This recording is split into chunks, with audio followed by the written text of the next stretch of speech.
Public sector cuts have not left any segment of the civil service alone, and it's been revealed that employment mediation timelines are blowing out, with about a fifth of MB mediators having taken voluntary redundancy. And there's more to come. Joining me to talk about the impact on timelines is Hannah Tavita, a senior solicitor with Simpson Grierson in Wellington. Welcome, Hannah. Thank you for coming in.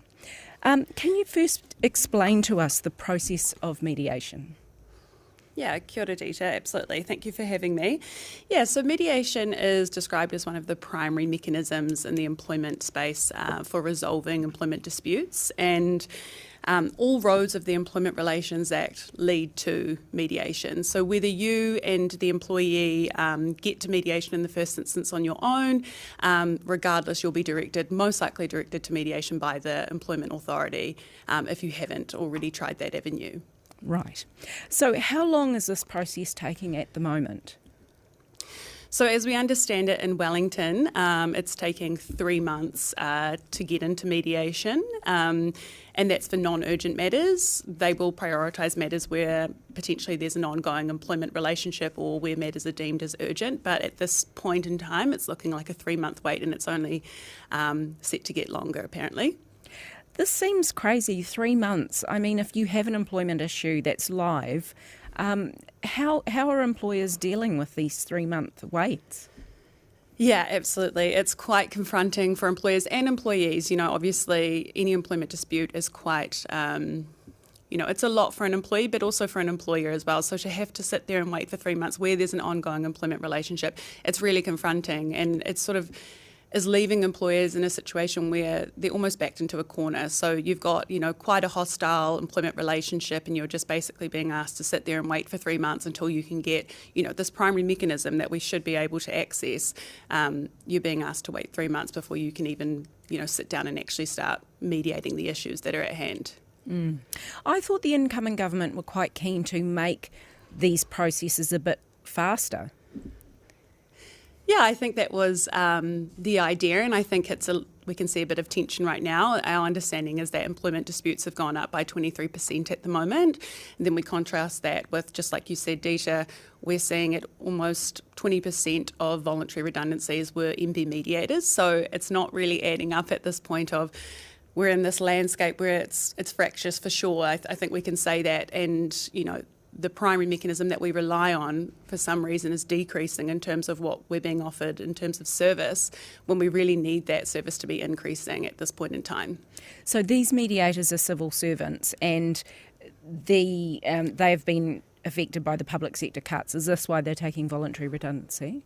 Yeah, look, we're not entirely sure why they're taking voluntary redundancy. I think it's, quite a conflicting time for employers at the moment, and so a way to offer redundancy is sometimes voluntary redundancy, but for us it's a little bit concerning that mediators were offered voluntary redundancy when we're in this type of environment at the moment where we're just going to keep seeing restructure and redundancy action. We really need those individuals with specialised skill sets to help us manage those disputes. MB does use private mediators though, does it?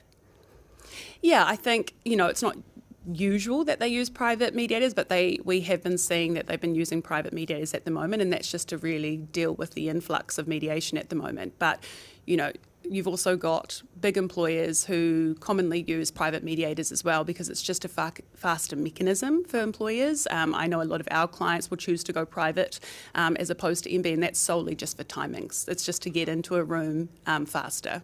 And the employer pays for that process, do they? Yeah, that is a cost that the employer bears. And look, that's great for big employers who can afford and who have that resource, but we are likely going to see that it's going to affect small to medium-sized businesses not being able to access mediation at a timely manner because they're not going to have the resources to, fork out private mediations left, right and centre.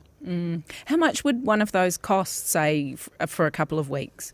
Or it wouldn't be a couple of weeks, would it? Just a couple of days, maybe? Yeah, a couple of days. Look, I'm not sure. I wouldn't put a price on it, but it is expensive. It is a cost, and it's not something that I could imagine small to medium-sized businesses being able to bear that cost. Right. What can employers do if they are faced with this wait? Is there any kind of best practice they can follow? Yeah, I think for us, we're advising our clients, no matter what route you choose, it's always to just maintain that good faith, ensuring that you're, operating a fair and reasonable process. But if you can't get into mediation, and we are definitely talking about instances where you've got that ongoing employment relationship, it may be that small to medium-sized businesses need to get a little bit creative with what they can do, because, it's not ideal to be sitting there waiting 3, if not more months to get into a room to basically resolve any concerns that you have. So we would say if you've got someone internal who's got some sort of dispute resolution background or, HR experience, and they've run types of meeting like this before, maybe you could try that and have a sort of without prejudice meeting, because that is probably one of the biggest pulls for mediation, is that both parties feel safe in a without prejudice type environment. And so it's maybe just trying to have those discussions and facilitate those internally without having to bear the cost of a third party. So that would probably be our first recommendation, but that's not always easy, and mediators do have a really specialised skill set. They're trained to do this, and that's why it is the primary mechanism for resolving disputes in the employment space. Hannah, thank you very much for talking to MBR. Thank you. To support our award-winning independent journalism, subscribe to nbr.co.nz.